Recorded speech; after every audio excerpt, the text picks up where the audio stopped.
Hello guys, welcome to our channel study the laws. ये हमारा first video है और मेरा नाम है ओम प्रकाश परमार। हम आज देखने वाले हैं ट्रांसफर ऑफ प्रॉपर्टी एक्ट 1882। ठीक है, तो 1882 इस एक्ट के आने से पहले इंडिया में बहुत सारे लॉज थे जो अलग अलग तरीके से डील करते थे ट्रांसफर ऑफ प्रॉपर्टी से। लेकिन एक एक्ट लाया गया, ठीक है, कोडिफाइड, जो पूरे इंडिया में एक ही यूनिफॉर्म सिस्टम करने के लिए, और इस एक्ट का नाम रहा ट्रांसफर ऑफ प्रॉपर्टी एक्ट 1882। तो इसके बारे में देखते हैं। ये एक्ट आया, इसका एक्ट नंबर है 04 ऑफ 1882। इसका मतलब ये 1882 में आने वाला फोर्थ एक्ट था, पास होने वाला फोर्थ एक्ट था। ठीक है, इसकी इन्फोर्समेंट डेट क्या है? इसकी ये इन्फोर्स हुआ, प्रभावशाली हुआ 1 जुलाई ऑफ 1882। 1882 की 1 जुलाई को ये इन्फोर्स प्रभावशाली होने लग गया, ऑपरेशन में आ गया। ठीक है, इसके नेचर की बात करते हैं। नेचर मतलब ये सबस्टेंटिव लॉ है और प्रोसीजर लॉ है।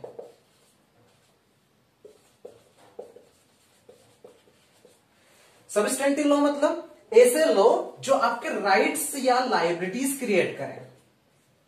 ठीक है, इसका क्या मतलब? जैसे कि एग्जांपल लेते हैं, आपका एक कॉन्ट्रैक्ट एक्ट हो गया, आपने कॉन्ट्रैक्ट किया, ठीक है, तो आपके कुछ राइट्स अराइज होंगे कि आप, है ना, कि अगर वो ब्रीच करेगा तो आप उससे क्या ले सकते हो? कंपनसेशन ले सकते हो। फिर आप पे लायबिलिटीज आ जाएगी कि आपको अपना पार्ट परफॉर्म करना पड़ेगा। टीपीआई की बात करें हम, तो आपने कोई प्रॉपर्टी सेल की या कुछ भी किया तो आपके कुछ राइट्स अराइज हो जाएंगे ऑपोजिट पार्टी के लिए, और आपकी कुछ लायबिलिटीज भी रहेंगी जो आपको परफॉर्म करनी पड़ेगी। ठीक है, ऐसे एक जो कि आपको क्या राइट्स या लायबिलिटीज क्रिएट करे, वो सब रहेंगे सबस्टेंटिव लॉ। प्रोसीजरल लॉ की बात करें तो प्रोसीजरल लॉ में प्रोसीजर, जो प्रोसीजर प्रिस्क्राइब करे, एक मैकेनिज्म प्रोवाइड करे आपको, किस चीज के लिए? ताकि आप जस्टिस ले सको। तो हर एक ऐसा एक्ट जो आपको एक मैकेनिज्म प्रोवाइड करता है वो प्रोसीजरल लॉ कहलाता है। हमारा ट्रांसफर ऑफ प्रॉपर्टी एक्ट को क्या करता है? ये राइट्स और लायबिलिटीज देता है आपको, इसलिए क्या है? सबस्टेंटिव लॉ है। ठीक है, अब इसके हम बात करते हैं टेरिटोरियल एक्सटेंशन की। ठीक है, मतलब ये कहां कहां तक ऑपरेशन में है। ठीक है, तो ये ऑल ओवर द इंडिया, पूरे के पूरे इंडिया में ये ऑपरेशन में है, एक्सेप्ट पंजाब। ठीक है, स्टेट ऑफ पंजाब में ये इन्फोर्स नहीं किया गया है, ये एक्ट नहीं है। तो यहां क्या एक्ट चलता है? बेसिकली यहां पे कोई एक पर्टिकुलर एक्ट नहीं है, ये किस चीज पे? Justice, equity and good conscience, इस प्रिंसिपल पर सारे के सारे अपने ट्रांसफर होते हैं। मतलब ये बेसिकली ये एक्ट फॉलो नहीं करता, पर ये जो प्रिंसिपल है हमारा, जो ट्रांसफर ऑफ प्रॉपर्टी एक्ट है, ये इक्विटी के बेस पर है। ठीक है, तो ये कोर्ट बाउंड हो जाता है इक्विटी के नाम पर कि हमारा यही एक्ट फॉलो करे। डायरेक्टली इन्फोर्स नहीं है, लेकिन पंजाब में भी हमारे ट्रांसफर ऑफ प्रॉपर्टी इसी एक्ट के थ्रू सारे के सारे जो होते हैं ट्रांसफर होते हैं। ठीक है, इसके बाद बात करें हम इसका लॉन्ग टाइटल। लॉन्ग टाइटल क्या होता है? लॉन्ग टाइटल मतलब होता है प्रियम्बल। किसी भी एक्ट की प्रियम्बल होती है। प्रियम्बल मतलब उसका इंट्रोडक्टरी पार्ट होता है, ये वो बताता है कि हम इस एक्ट में क्या है, किस चीज से डील करता है। ठीक है, तो इसका प्रियम्बल क्या बोलता है? इसका प्रियम्बल बोलता है कि this act is to define and amend, this act is to define and amend certain laws relating to transfer of property by act of parties. ठीक है, तो इसमें दो टर्म आती है जो मेन है। ठीक है, एक डिफाइन है, मतलब इसके पहले बहुत सारे लॉज थे तो उनको अलग, उनको सबको रिपील करके एक नया एक्ट लेके आए। ठीक है, जो पूरे all over the India same था। ठीक है, तो इसने एक डिफाइन किया और अमेंड किया किस एक्ट को? जो कि ट्रांसफर से रिलेटेड है। और वो ट्रांसफर कौन से? Bye act of parties. Bye act of parties का क्या मतलब होता है? देखते हैं, एक मिनट। ठीक है, तो जो ट्रांसफर होते हैं, जो प्रॉपर्टी का ट्रांसफर होता है, ठीक है, वो 3 तरीके से किया जाता है। फर्स्ट वन हो गया आपका बाय एक्ट ऑफ पार्टीज, दूसरा हो गया आपका बाय ऑपरेशन ऑफ लॉ, और तीसरा हो गया बाय द ऑर्डर और डिक्री ऑफ कोर्ट।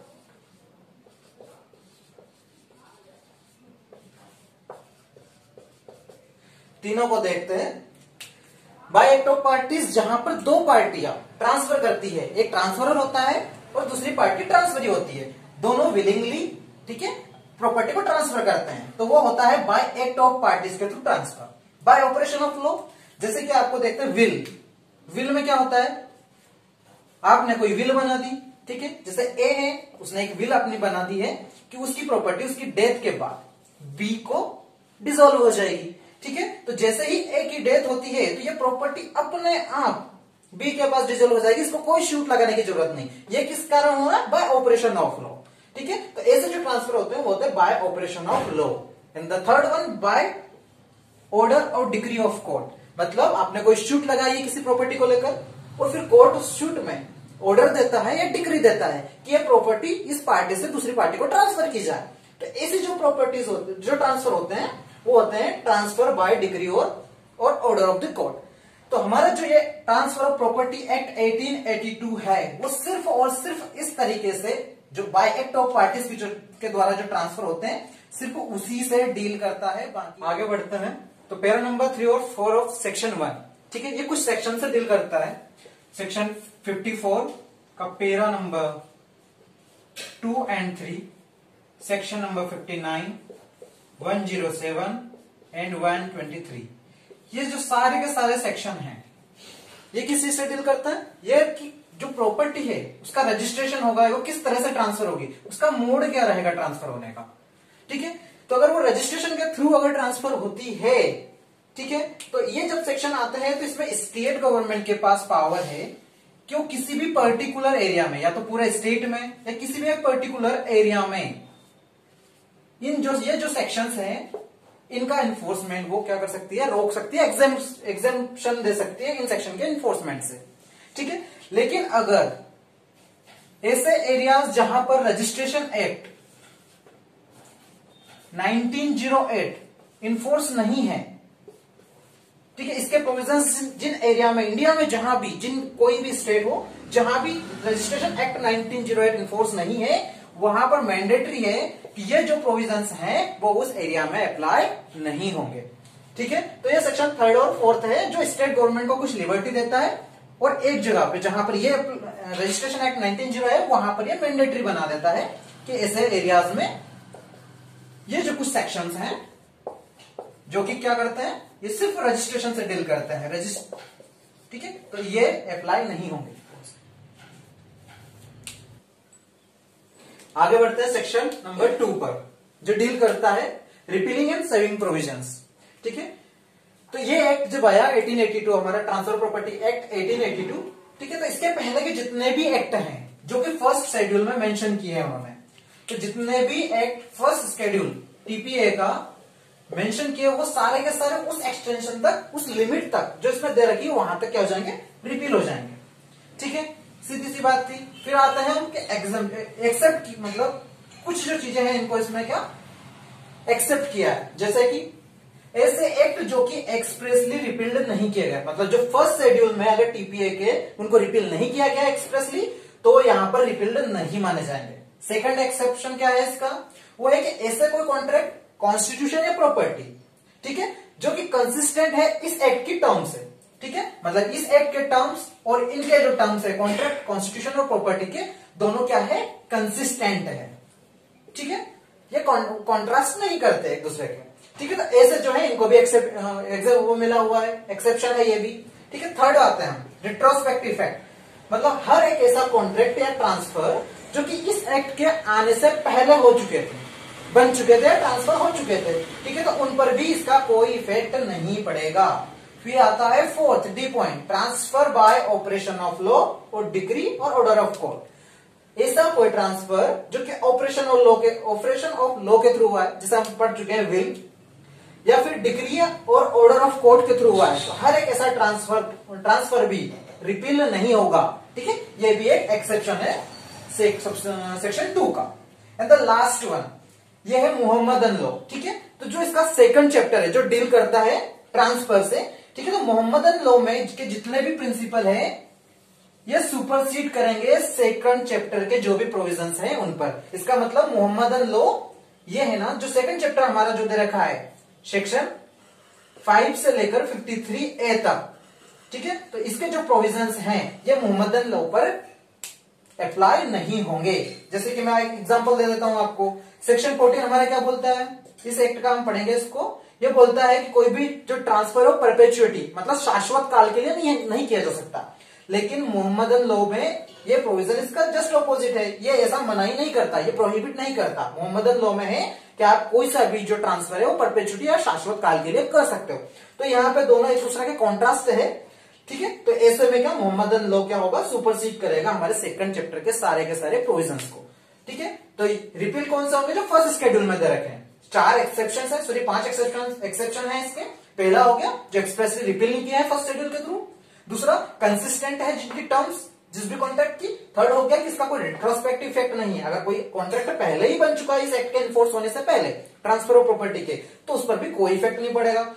चौथा हो गया हमारा कि कोई भी ट्रांसफर जो ऑपरेशन ऑफ लॉ के थ्रू हुआ है या बाय डिग्री और ऑर्डर ऑफ कोर्ट के थ्रू हुआ है, तो इस पर भी कोई इफेक्ट नहीं पड़ेगा। और लास्ट जो हमारे सेकंड चैप्टर के जितने भी प्रोविजंस हैं वो इस पर कोई इफेक्ट नहीं डालेंगे, जो अगर मोहम्मदन लॉ के अंदर ट्रांसफर हुआ है तो। आगे बढ़ते हैं सेक्शन 3 पर, जो कि इंटरप्रिटेशन क्लॉज है। डेफिनेशन यहाँ पर दी गई है कुछ। पहली डेफिनेशन है इमूवेबल प्रॉपर्टी मतलब स्थावर संपत्ति, ठीक है। तो बेयर एक्ट में जब आप देखेंगे मतलब टीपीए का जो एक्ट उसमें देखते हैं तो immovable property excludes timber trees, growing crops and grass, ठीक है। यहाँ पर उसने कोई मीनिंग नहीं दे रखा, डायरेक्टली उसमें से दे दिया है कि इमूवेबल प्रॉपर्टी में ये तीनों चीज शामिल नहीं होती, ठीक है। इन तीनों को एक्सक्लूड कर दिया है, ठीक है। तो जहां हमें किसी की डेफिनेशन क्लियर नहीं हो, हम वहां पर किस चीज की हेल्प लेते हैं, जनरल क्लोज एक्ट, ठीक है। इस एक्ट में बहुत सारी डेफिनेशंस दी गई है, ठीक है। तो इसी का जो सेक्शन नंबर 4 है वो डील करता है इमूवेबल प्रॉपर्टीज से, ठीक है। तो हम यहां पर जनरल क्लोज एक्ट का सेक्शन 4 और टीपीए का सेक्शन 3 में जो डेफिनेशंस दे रखी हैं दोनों को साथ मिलकर पढ़ते हैं, ठीक है। तो हमें पूरी डेफिनेशन क्लियर हो जाएगी। तो immovable property general clause act के हिसाब से इमूवेबल प्रॉपर्टी मींस लैंड और benefits arise out of land और things attached to the earth. 3 चीजें हैं, ठीक है। तीनों में से कुछ भी हो तो वो इमूवेबल प्रॉपर्टी रहेगी। लैंड मींस अगर लैंड है तो उसके ऊपर भी कुछ जो भी कुछ रहेगा, ठीक है, उसके अपॉन, उसके ऊपर या उसके अंडर, ठीक है। तीनों चीज इसके अंदर कवर होगी, ठीक है। चाहे लैंड के ऊपर हो कुछ चीज, ठीक है, या उसके जस्ट ऊपर हो या फिर उसके नीचे हो, ठीक है। तो जैसे वाटर हो गया, ठीक है। तो वाटर से जितने भी रिलेटेड राइट हो सब इमूवेबल प्रॉपर्टी में आते हैं। जैसे फिशरी का राइट हो गया, राइट टू फिशरी हो गया, right to ferry, ferry means आप जब पानी में कोई सी चीज को ट्रांसपोर्ट करते हो होता है राइट टू फेरी। तो ये सब जो राइट्स हैं ये कहां जुड़े हुए हैं, लैंड से जुड़े हुए, इसलिए इमूवेबल प्रॉपर्टी में आते हैं, ठीक है। दूसरा पॉइंट आता है benefits arise out of land. Benefits arise out of land से क्या मतलब है, जैसे कि हर एक प्रॉपर्टी में कुछ राइट्स होते हैं, इंटेंजिबल राइट्स जिनके बारे में आपने सुना होगा, जैसे कि इजमेंट्री राइट, ठीक है, पोजीशन का राइट हो गया, आपका राइट टू वे हो गया। ये जो राइट्स हैं ये इससे बेनिफिट्स अराइज हुए, ठीक है, ये बेनिफिशियल इंटरेस्ट है इसके। तो ये जो राइट्स रहेंगे ये भी इमूवेबल प्रॉपर्टी माने जाएंगे, ठीक है। थर्ड पॉइंट आता है things attached to the earth. मतलब अब things attached to the earth क्या होता है, ये जनरल क्लोज एक्ट में नहीं दिखाया गया है। तो इसकी डेफिनेशन आपको फिर से सेक्शन 3 में मिलेगी आपको टीपीए के, ठीक है। तो वहां पे things attached to the earth को एक्सप्लेन किया है, वहां पे बताया है things attached to the earth means things embedded in earth. Embedded का मतलब क्या होता है, ऐसी चीजें जो कि एम्बेड है, जैसे कि वॉल हो गए, कोई पिलर हो गया, ठीक है, जो अर्थ में गड़ी हुई है, ठीक है, परमानेंटली अटैच है उससे। तो ये जो चीज है ये हो जाएगी पहले में। तो थिंग्स एम्बेडेड इन अर्थ और things permanently attach to the what is so embedded in earth. मतलब जो ये वॉल है इससे जो भी चीज परमानेंटली इंजॉयमेंट पर्पज से अटैच की गई है, जैसे कि आपका क्या हो गया, गेट हो गया, आपकी विंडोज हो गई, ठीक है, ये जो सब चीजें ये परमानेंट यूज के लिए हैं, ठीक है। इनका आपका इंटेंशन कहता है कि ये परमानेंट यूज हो इनका। तो ऐसी हर एक चीज जो कि परमानेंटली अटैच्ड है किससे, what is so embedded in the earth. Embed मतलब वॉल, और जो भी चीज परमानेंटली अटैच की गई है तो वो भी इमूवेबल प्रॉपर्टी के अंदर काउंट होगी, वो भी इमूवेबल प्रॉपर्टी मानी जाएगी। थर्ड पॉइंट आता है थिंग्स रूटेड इन अर्थ, ठीक है। रूटेड से आपको क्लियर हो ही गया होगा। तो ऐसी चीज जिनकी रूटेड मतलब जैसे कि आपकी श्रब्स हो गई, ट्रीज हो गए, ठीक है, ये क्या होगा, इनकी रूट कहां होती है, अर्थ में होती है, ठीक है। ये जो है ये सभी इमूवेबल प्रॉपर्टी में काउंट होंगे, लेकिन इसके कुछ एक्सेप्शंस है, ठीक है। जैसे टिम्बर ट्रीज, इमारती लकड़ियां, ठीक है, क्यों। और दूसरा हो गया आपका ग्रोइंग क्रॉप्स, जो आपकी क्रॉप्स होती है वो, और थर्ड हो गया ग्रास। इन तीनों को एक्सक्लूड क्यों किया गया? देखो पहला है टिम्बर ट्रीज, तो टिम्बर ट्रीज मतलब आपकी इमारती लकड़ियां। इनको जो टिम्बर ट्रीज इनको लगाने का पर्पज क्या होता है कि जब ये बड़े हो जाएं तो इनका यूज किस लिए किया? इमारती लकड़ियों के लिए किया, तो ऑब्वियस इनको काटना ही रहेगा, तो एक परमानेंट इनका कोई वो नहीं रहेगा, आपको एंजॉय करने का पर्पज नहीं रहता, ठीक है।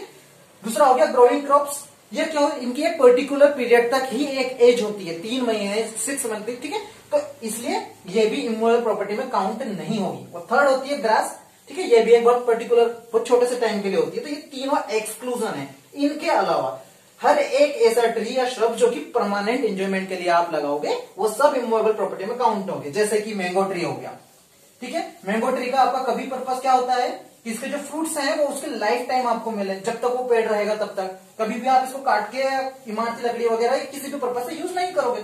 तो ये जो ट्री है ये किसमें आएगा? इमूवेबल प्रॉपर्टी में आएगा, ठीक है। तो ये इमूवेबल प्रॉपर्टी की डेफिनेशन हमें जनरल क्लॉज एक्ट और पीपी एक्ट का सेक्शन 3 दोनों को मिलाकर पढ़ने पर क्लियर होती है। ऑनरेबल सुप्रीम कोर्ट के द्वारा कुछ प्रॉपर्टीज है, कुछ केस में बताया गया है कि कौन कौन सी प्रॉपर्टीज इमूवेबल प्रॉपर्टी मानी जाएगी, ठीक है। तो वो मेरे इंस्टाग्राम टेलीग्राम चैनल पर मिल जाएगा, जिसकी लिंक इसी में के डिस्क्रिप्शन बॉक्स में आपको मिल जाएगी, ठीक है। आगे बढ़ते हैं, नेक्स्ट डेफिनेशन है अटेस्टेशन, ठीक है। अटेस्टेशन के पहले आपको दो चीजें और जानना जरूरी है, एक तो होता है एग्जीक्यूशन, ठीक है, और एक आपका मिलता है अटेस्टिंग विटनेस कौन होंगे, ठीक है। तो एग्जीक्यूशन क्या होता है? एग्जीक्यूशन किसी भी ट्रांसफर को करते टाइम, ठीक है, जब आप कोई सी डीड बनाते हैं, एक रिटन डॉक्यूमेंट बनाते हैं उसको ट्रांसफर करने के लिए, ठीक है, तो दो पार्टियां होती है, वो उनको कहा जाता है एग्जीक्यूटेंट, ठीक है। तो वो दोनों उस पर सील या साइन कर, अपने जो साइन है वो करते हैं या अपना मार्क अफिक्स करते हैं, ठीक है। तो ये जो प्रोसेस होती है इसको बोलते हैं एग्जीक्यूशन, ठीक है। और जो ये प्रोसेस होती है ये दो विटनेसेस वहां पर प्रेजेंट रहते हैं, उनकी प्रेजेंस में की जाती है, और उन्हीं को बोलते हैं अटेस्टिंग विटनेस, ठीक है। तो अब हम देखते हैं कि अटेस्टेशन होता क्या है, इसकी बेसिक रिक्वायरमेंट क्या क्या है, एसेंशियल्स क्या क्या है, ठीक है। तो पहले तो दो या दो से ज्यादा विटनेस होना जरूरी है। जैसे कि मैंने बताया कि कोई सा भी डॉक्यूमेंट एग्जीक्यूट होता है, ठीक है, तो वह उसका एग्जीक्यूशन तभी उसका अटेस्टेशन प्रॉपर माना जाएगा जब उसको दो अटेस्टिंग विटनेस द्वारा देखा गया हो और उनके द्वारा साइन किया गया हो, ठीक है। तो कम से कम दो विटनेस आपके वहां पे प्रेजेंट होना चाहिए, ठीक है। फिर दोनों में से ईच ऑफ देम, दोनों में से हर एक ने देखा हो, ठीक है। Each witness must see executed या फिर any other person in presence and under direction of executant, या तो एग्जीक्यूटेंट को खुद को साइन क्या करते देखा हो, साइन और अफिक्स हिज मार्क। साइन तो ठीक है, अफिक्स हिज मार्क मतलब थंब इंप्रेशन, अगर आप वो इलिटरेट है, ठीक है, तो जो अंगूठा लगाते हैं उसको बोल, या तो साइन कर सकता है अफिक्स हिज मार्क। तो जो ईच विटनेस है उसने या तो एग्जीक्यूटेंट को या किसी अदर पर्सन को, ठीक है, जो कि एग्जीक्यूटेंट की प्रेजेंस और उसके डायरेक्शन के अंदर साइन करता है, अफिक्स करता है उसके मार्क पे या थंब में इंप्रेशन लगाता है, तो उसको देखा हो, ठीक है। या फिर उसने क्या, उसकी प्रेजेंस में, मतलब विटनेस की जो प्रेजेंस है उसमें तो उन्होंने उसको साइन करते नहीं देखा, लेकिन क्या किया, उसने रिसीव किया उनकी पर्सनल एक्नॉलेजमेंट। मतलब क्या है, मतलब जो एग्जीक्यूटेंट है वहां पे आके एडमिट करेगा विटनेस के सामने कि ये जो डॉक्यूमेंट है ये मेरे द्वारा ही साइन किए गए हैं, ये जो एग्जीक्यूशन है ये मेरे द्वारा ही किया गया है, ठीक है। तो ये या तो वो क्या करता है, खुद एग्जीक्यूशन को साइन करते देखता है या फिक्स करते देखता है, या फिर any other person in presence and under the direction of executant sign करते देखता है या फिक्स करता है, या विटनेस ने उसको देखा तो नहीं है, ठीक है, पर उसने क्या की है, उसकी पर्सनल एक्नॉलेजमेंट को रिसीव किया है, उसने एडमिट किया है इनके सामने कि हाँ ये जो डीड है, ये डॉक्यूमेंट है, ये रिटन डॉक्यूमेंट हमारे द्वारा ही साइन किए गए हैं, ठीक है। तो इनमें से कुछ भी किया हो, ठीक है। और फिर हर एक जो विटनेस है, दोनों या उससे जितने भी ज्यादा विटनेस, उन विटनेस ने भी साइन किए हो in the presence of executant, ठीक है। एग्जीक्यूटेंट की प्रेजेंस में हर एक विटनेस को भी साइन करना जरूरी है, लेकिन यह जरूरी नहीं कि दोनों विटनेस साथ में एक साथ प्रेजेंट हो, दोनों अलग अलग टाइम पर भी प्रेजेंट हो सकते हैं। और ये भी हो सकता है, जरूरी नहीं कि एकदम पास आके देखा हो, इतनी दूर से जहां से एक रिजनेबल डिस्टेंस हो, जहां से इजीली देखा जा सकता है, अगर वहां से भी देखा गया है तो उसको भी माना जाएगा कि the witness has seen the executant to sign personally और by any other person under his direction, ठीक है, तो इसको भी हम माना जाएगा। तो ये होता है प्रॉपर अटेस्टेशन का। बढ़ते हैं अगले सेक्शन पर, सॉरी अगली डेफिनेशन, रजिस्टर्ड, ठीक है। तो रजिस्टर्ड की तो सीधी डेफिनेशन है कि आपको रजिस्ट्रेशन एक्ट 1908 में जो नॉर्म्स दे रखे हैं, जो प्रोविजंस दे रखे हैं, उनको फॉलो करके आपको रजिस्ट्रेशन करवाना है, ठीक है। तो वो सारे डॉक्यूमेंट उसके प्रोविजन को फॉलो करते हुए जो रजिस्टर्ड हुए उनको रजिस्ट्रेशन कराएंगे, ठीक है, वो रजिस्टर्ड माने जाएंगे। आता है एक्सनेबल क्लेम, मतलब अनियोज्य दावे, ठीक है। तो एक्सनेबल क्लेम के अंदर दो चीजें हमें देखने को मिलती है, एक होता है अनसिक्योर्ड डेट, ठीक है, और दूसरा तो claim to beneficial interest in property in the position of another which civil court recognise as a ground for relief. इसका मतलब पहले हम पहली टर्म को समझते हैं अनसिक्योर्ड डेट। तो डेट दो तरह के होते हैं, डेट मतलब उधार जिसको हम बोलते हैं, ठीक है। तो ये दो तरह के होता है, एक होता है सिक्योर्ड और एक होता है अनसिक्योर्ड, ठीक है। सिक्योर्ड कब होता है, जैसे हम इमूवेबल प्रॉपर्टी का लेकर बात करें, ठीक है, तो मॉर्गेज के केस में जो होता है, हम क्या करते हैं यहां पर अपनी प्रॉपर्टी, ठीक है, या उसका कोई इंटरेस्ट हम ट्रांसफर करते हैं, उसके बदले में हम डेट लेते हैं, ठीक है। तो ये क्या, हम अपनी जो इमूवेबल प्रॉपर्टी है उसको हम एज अ सिक्योरिटी रख रहे हैं मॉर्गेज के अंदर, ठीक है। तो ये क्या हो गया, सिक्योर्ड डेट हो गया। अगर मूवेबल की बात करें हम, ठीक है, ये सेक्शन 58 में दे रखा है, पढ़ने वाला इसको। अगर हम मूवेबल प्रॉपर्टीज की बात करें, ठीक है, तो इसमें क्या, हम जब अगर मूवेबल प्रॉपर्टी को सिक्योरिटी देकर अगर लोन लेते हैं, डेट लेते हैं, तो उसको हम प्लेज बोलते हैं, ठीक है। ये 172 है इंडियन कॉन्ट्रैक्ट एक्ट का, वो आपको डिफाइन करता है, ठीक है। या फिर हाइपोथिकेशन, हाइपोथिकेशन क्या होता है, हाइपोथिकेशन कब होता है, जैसे आपने कोई ट्रक लिया है या, ठीक है, या फाइनेंस किया है, ठीक है, तो आप क्या करते हो, उसके जो कागज है, जब तक आपका लोन चलेगा, जब आपकी उसकी पूरा लोन उसका क्लियर नहीं करते तब तक क्या करते थे, वो आप उसके डॉक्यूमेंट्स उनके पास रखते हैं, ठीक है। तो ये होता है हाइपोथिकेशन, ठीक है। तो ये मूवेबल प्रॉपर्टी के लिए होता है, ठीक है। जो मॉर्गेज होता है वो बहुत तरीके के होते हैं जो हम 58 के अंदर पढ़ेंगे। तो ये सारे सिक्योर्ड है। सिक्योर्ड किस लिए बोलते हैं, क्योंकि हम यहाँ पर कुछ ना कुछ इंटरेस्ट या कोई प्रॉपर्टी को हम एज अ सिक्योरिटी रखते हैं, ठीक है। दूसरा अनसिक्योर, जहां पर कोई डेट है, वो डेट पर किसी भी तरह की कोई सिक्योरिटी नहीं है, ठीक है। तो ये हो गया अनसिक्योर डेट। यहाँ ये मॉर्गेज वगैरह ये सब सिक्योर्ड में माने जाएंगे, और इनके अलावा जो डेट आएंगे, ठीक है, जैसे एरियर्स हो गया, एरियर्स ऑफ रेंट, ये क्या हो गया, ये अनसिक्योर डेट है, ठीक है, क्योंकि इसके लिए कोई सिक्योरिटी नहीं है। तो एक्सनेबल क्लेम मतलब ऐसा हर एक डेट जो कि अनसिक्योर्ड है वो एक्सनेबल क्लेम माना जाएगा, अनुयोज्य दावा माना जाएगा आपका। और दूसरा claim to any beneficial interest. Beneficial interest से मतलब क्या होता है, जैसे पोजीशन की बात करते हैं, ठीक है। तो आपका जो पोजीशन है, जिसमें पोजीशन आपका दूसरे आदमी के पास, मतलब सामने वाले किसी भी पार्टी के पास हो सकता है, लेकिन वो पोजीशन को जो सिविल कोर्ट है आपका, वो क्या मानता है, as a ground for relief, ठीक है। मतलब क्या हो गया कि भैया क्लेम तो आपका है उस पोजीशन में, लेकिन वो पोजीशन आपके पास नहीं है, और अगर आप कोर्ट में शूट फाइल करते हो तो कोर्ट उसको एक ग्राउंड मानेगा आपका रिलीफ देने के लिए। एग्जांपल में आपसे समझते, देखो इसको, ए और बी के बीच एक कॉन्ट्रैक्ट मानते हैं, ठीक है, ए और बी के बीच एक कॉन्ट्रैक्ट हुआ, ठीक है। क्या आप हमें क्या 100 माउंट्स ऑफ राइस, मतलब चावल के 100 बोरे आप मेरे को ट्रांसफर करोगे, ठीक है। और इसके लिए बी ने इसको कंसिडरेशन जो था, इनके बीच अमाउंट हुआ था, ठीक है, कि 10,000 मान लेते कि 10,000 रुपए में इन्होंने 100 बोरे खरीदे, 10,000 रुपए कंसिडरेशन इन्होंने इनको पेड कर दिया, बी ने ए को पेड कर दिया। अब इनके ऊपर क्या लायबिलिटी थी ना कि अपना पार्ट भी परफॉर्म करे, इन्होंने क्या इसका पोजीशन अपने पास ही रखा, तो बी यहां पर क्लेम कर सकता है, ठीक है। ये इनका क्या हो गया, ये इनका पोजीशन होना चाहिए था यहाँ पे, ठीक है। तो ये क्लेम कर देंगे कि इनका हमारा पोजीशन है और ये इनके पोजीशन में नहीं है अभी, ठीक है। मतलब claim to any beneficial interest, ये इनका बेनिफिशियल इंटरेस्ट हो गया, अभी ये 100 बोरे इनके होने चाहिए थे इन पोजीशन ऑफ अनदर, लेकिन अभी किसके पोजीशन में है, ए के पोजीशन में है, जबकि होने इनके चाहिए थे, और इसको सिविल कोर्ट क्या करता है, as a ground for relief मानता है। तो ऐसे जो है, या तो आपका अनसिक्योर्ड डेट है, या फिर आपका ऐसा क्लेम है, ठीक है, जिसका पोजीशन सामने वाली किसी पार्टी के पास है, और उसको court as a ground for relief मानता है, ठीक है। याद रखना, लेकिन जो पोजीशन है वो आपका किसी भी तरीके से पोजीशन नहीं होना चाहिए, ना एक्चुअल पोजीशन और ना ही कंस्ट्रक्टिव पोजीशन, ठीक है। इसका क्या मतलब हुआ कंस्ट्रक्टिव पोजीशन, मतलब ऐसा कि आपके डायरेक्ट पोजीशन में नहीं है, लेकिन किसी ना किसी तरीके से वो आपके पोजीशन में माना जाएगा। जैसे कि आपने यहाँ पर ये किया था, कॉन्ट्रैक्ट किया।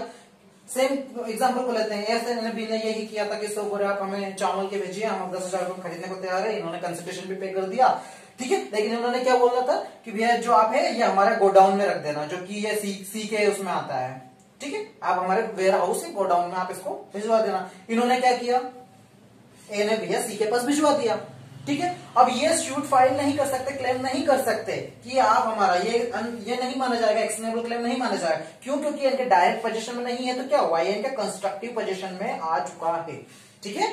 तो इसके लिए क्या जरूरी है कि आपके पोजीशन में बिल्कुल ना हो चीज, आपका क्लेम हो, और वो क्लेम क्या होना चाहिए, जिसको कोर्ट माने, सिविल कोर्ट माने as a ground for relief, या फिर आपका जो डेट है वो अनसिक्योर्ड होना चाहिए। तो ये दोनों तरह के जो क्लेम है वो डेट है, इनको हम एक्शनेबल क्लेम बोलेंगे। और ये हम सेक्शन 130 ऑनवर्ड्स पढ़ने वाले हैं इसी एक्ट के अंदर, ठीक है।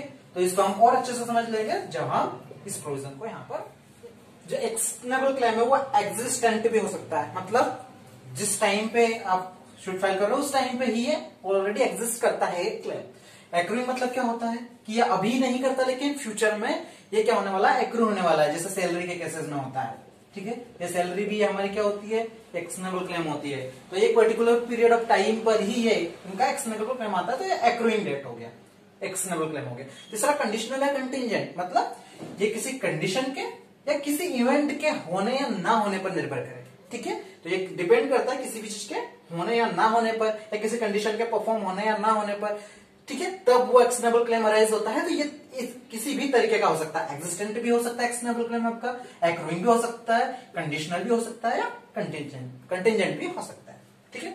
नेक्स्ट पे चलते हैं नोटिस। तो नोटिस क्या होता है, आपको पता है नोटिस क्या होता है, इंफॉर्मेशन किसी चीज की, ठीक है।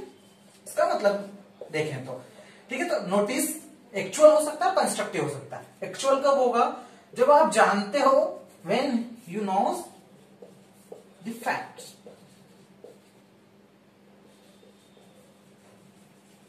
ठीक है, जब आपको सारे फैक्ट्स पता है तो एक्चुअल नोटिस माना जाएगा। कंस्ट्रक्टिव कब माना जाएगा, कंस्ट्रक्टिव रहेगा, ठीक है। एक्चुअली कंस्ट्रक्टिव नोटिस कब माना जाता है, ठीक है, ये एक एक्सेप्शन बोल सकते, एक्सेप्शन नहीं, ये डिम्ड होता है कि डिम्ड नोटिस आपको माना जाएगा। कोर्ट जहां पर देखते कि ये ऐसे सर्कमस्टेंसेस थे जहां पर आपको नोटिस हो जाना चाहिए था, पर आप ही की कुछ गलतियों की वजह से, आपके नेग्लिजेंस की वजह से आपको वो प्रॉपर एक्चुअल नोटिस नहीं हुआ, तो ऐसे में कंस्ट्रक्टिव नोटिस माना जाता है, ठीक है। जहां पर ये कोर्ट उन सर्कमस्टेंसेस में ये मान लेती है कि आपको नोटिस हो चुका है, एक्चुअल नहीं हुआ है, पर ये कोर्ट ट्रीट कर लेती है, ठीक है। तो कौन कौन से, जैसे विलफुल अब्सटेंशन फ्रॉम इंक्वायरी, ठीक है, आपके पास जैसे कि कोई लेटर आया, ठीक है, आपने उसको रिसीव करने की जगह उसने मना कर दिया, तो इस समय क्या होगा, कोर्ट डिम्ड कर लेगा कि आपको उसके फैक्ट्स के बारे में नॉलेज था, आपने उसके लिए प्रॉपर इंक्वायरी नहीं की, ठीक है। इसका मतलब आपको उसका कंस्ट्रक्टिव नोटिस है, ये अपने आप को ट्रीट कर लेंगे, इसको ऐसा डीम कर लेंगे। दूसरा ग्रॉस नेग्लिजेंस, ये यहाँ पर ग्रॉस नेग्लिजेंस मतलब बहुत ग्रेव नेग्लिजेंस किया आपने किसी में पार्ट में, ठीक है, आपने कुछ परफॉर्म नहीं किया है, ठीक है। ऐसा जब नेग्लिजेंस आप करते हो, आपको इंक्वायरी करना चाहिए थी, आप नहीं कर रहे हो, आपको कुछ देखना वो करना चाहिए था, कुछ भी जो आपने नहीं किया है, तो ऐसे में जो नेग्लिजेंस माना जाता है, तो ये भी कंस्ट्रक्टिव नोटिस के अंदर आएगा। थर्ड आता है आपका रजिस्ट्रेशन एज नोटिस। अगर कोई ट्रांसफर हुआ है और वो ऑलरेडी रजिस्टर्ड हो चुका है, ठीक है, रजिस्ट्रेशन एक्ट 1908 के अंदर सारी चीजें उसने फुलफिल कर दी और प्रॉपरली रजिस्टर्ड हो चुका है, तो ये मान लिया जाएगा कि आपको उस चीज का नोटिस था। आप बाद में ये ग्राउंड नहीं ले सकते कि मेरे को तो पता ही नहीं था। अगर डॉक्यूमेंट ऑलरेडी रजिस्टर्ड है, ठीक है, डीड रजिस्टर्ड है, तो अपने आप एक कंस्ट्रक्टिव नोटिस मान लिया जाएगा कि आपको सारे फैक्ट पता है। जब आप उसकी एक पार्टी थे, ठीक है, और आपने उसको रजिस्टर्ड करवाया है, ठीक है, तो आपको पता चाहिए कि उसमें क्या क्या चीजें शामिल है, ठीक है। तो ये कंस्ट्रक्टिव नोटिस मान लिया जाएगा कि उसके अंदर कौन कौन से फैक्ट है और सारी फैक्ट की आपको नॉलेज है। थर्ड आता है आपका actual position as notice of title, ठीक है, मतलब जैसे कि मैं एक एग्जांपल के थ्रू बताता हूं इसको। ए ने एक प्रॉपर्टी को बी को ट्रांसफर किया, रजिस्टर्ड हो गया ये प्रॉपर्ली, फिर क्या करता है, ए उसी प्रॉपर्टी को सी को ट्रांसफर कर देता है, प्रॉपर्टी सेम है आपकी, ठीक है। अब सी ने भी उस प्रॉपर्टी को खरीद लिया, ठीक है। अब सी बाद में ये बोलता है कि मुझे तो नॉलेज ही नहीं था कि बी ऑलरेडी इसके पोजीशन में है या बी को ये प्रॉपर्टी ट्रांसफर कर चुका है, जबकि बी उस डेट को जब ये प्रॉपर्टी खरीदी गई ऑलरेडी पोजीशन में था, ठीक है। तो यहाँ पर अगर एक्चुअल पोजीशन में कोई पार्टी है, ठीक है, तो उसका टाइटल है या नहीं, वो टेनेंट है या एक्चुअल ओनर है, ये इंक्वायरी आपको पहले ही कर लेनी चाहिए थी इस प्रॉपर्टी को लेने से पहले, खरीदने से पहले। तो यहाँ डी की जो है राइट्स वो सुपरसीड कर जाएंगे सी के ऊपर, ठीक है, क्योंकि एक्चुअल पोजीशन में ये था, तो इसका ये मान लिया जाएगा कि आपका कोई पोजीशन में है उसके, तो आपको उसका नोटिस है, ठीक है, तो ये भी कंस्ट्रक्टिव नोटिस के अंदर आएगा। लास्ट है आपका notice to agent is notice to principal, ठीक है, ये आपको सेक्शन 229 ऑफ कॉन्ट्रैक्ट एक्ट में भी देखने को मिलेगा, यही सेम प्रोविजन है, ठीक है। तो आप जब कोई प्रिंसिपल है, उसने किसी भी बिजनेस में अपने एजेंट अगर उसने अपॉइंट कर रखा है, ठीक है, तो एजेंट को अगर आप नोटिस दे देते हो किसी चीज का, तो ये अपने आप डीम्ड कर लिया जाएगा, मान लिया जाएगा कि उसका नोटिस प्रिंसिपल को भी हो चुका है, मतलब एक कंस्ट्रक्टिव नोटिस के अंदर आ जाएगा, आपका एजेंट को नोटिस देना सफिशिएंट रहेगा, ठीक है। एक्सेप्ट, इसका एक एक्सेप्शन मान सकते हो, प्रोवाइजो दे रखा है, उसमें क्या बोलता है कि ये फ्रॉड नहीं करना चाहिए, ठीक है, और एजेंट, अगर एजेंट ने फ्रॉड किया है, ठीक है, मिस रिप्रेजेंटेशन किया, उसको छुपाया है, किसी तरह भी फ्रॉड करना चाहा, उसका इंटेंशन फ्रॉडुलेंट रहा, ठीक है, तो ऐसे केस में ये जो कंस्ट्रक्टिव नोटिस हम मान रहे हैं प्रिंसिपल को, ये नहीं माना जाएगा, ठीक है। अदरवाइज हर एक नोटिस जो एजेंट को मिला वो क्या माना जाएगा, कंस्ट्रक्टिव नोटिस अपने आप ऑलरेडी इसको प्रिंसिपल को हो चुका है। तो ये कुछ फॉर्म है। एक्चुअल में जब आप ऑलरेडी जानते हो, ठीक है, कंस्ट्रक्टिव पांच तरह का होता है। पहले आपने विलफुल अब्सटेंशन कर दिया, आपने इंक्वायरी किया बिना ही कर लिया, तो ये मान लिया जाएगा आपको नोटिस था, इसलिए आपने इंक्वायरी नहीं की। आपको बहुत ग्रोस नेग्लिजेंस है, आपको कुछ चीजें करना ही चाहिए थी लेकिन आपने उसको पूरा नेग्लेक्ट किया, ठीक है, तो ऐसे कंडीशन में क्या माना जाएगा कि आपको नोटिस था इसलिए आपने नेग्लेक्ट कर दिया। तीसरा, कोई डॉक्यूमेंट रजिस्टर्ड हो गया, आप उसकी पार्टी थे और आप बोल रहे हो फिर ग्राउंड लेके ये नहीं आ सकते कि मुझे तो नोटिस नहीं था, जब उसको आपने रजिस्टर्ड करवाया इसका मतलब आपको सब कुछ पता है उसके बारे में। थर्ड हो गया, एक्चुअल पोजीशन में कोई और है और आपको नोटिस नहीं है। अगर कोई एक्चुअल पोजीशन में है ऑलरेडी, तो ये आपकी ड्यूटी बनती है कि आप इसके बारे में इंक्वायर करो कि इसकी क्या पोजीशन है, इसका क्या टाइटल है या नहीं है, या ये सिर्फ एज ए टेनेंट है, ठीक है। तो अगर आप कोई एक्चुअल पोजीशन में उसके बाद भी आप उसको करते हो तो मान लिया जाएगा कि इसका कंस्ट्रक्टिव नोटिस है आपको। And the last one, notice to agent is notice to principal. Notice को एजेंट को नोटिस होना ही सफिशिएंट रहेगा कि प्रिंसिपल को भी नोटिस हो चुका है। ये हमारा सेक्शन 3 तक कंप्लीट होता है। सेक्शन 3 हमने कंप्लीट कर लिया है। अब नेक्स्ट वीडियो में हम आगे के प्रोविजंस, जो इंपोर्टेंट प्रोविजंस हैं, जैसे ट्रांसफर प्रॉपर्टी क्या रहेगा, कौन सी प्रॉपर्टी ट्रांसफरेबल है, ये हम नेक्स्ट वीडियो में देखना है। अगर आपको वीडियो पसंद आए तो प्लीज इसको सब्सक्राइब कीजिएगा, लाइक कीजिएगा और शेयर कीजिएगा। Thank you.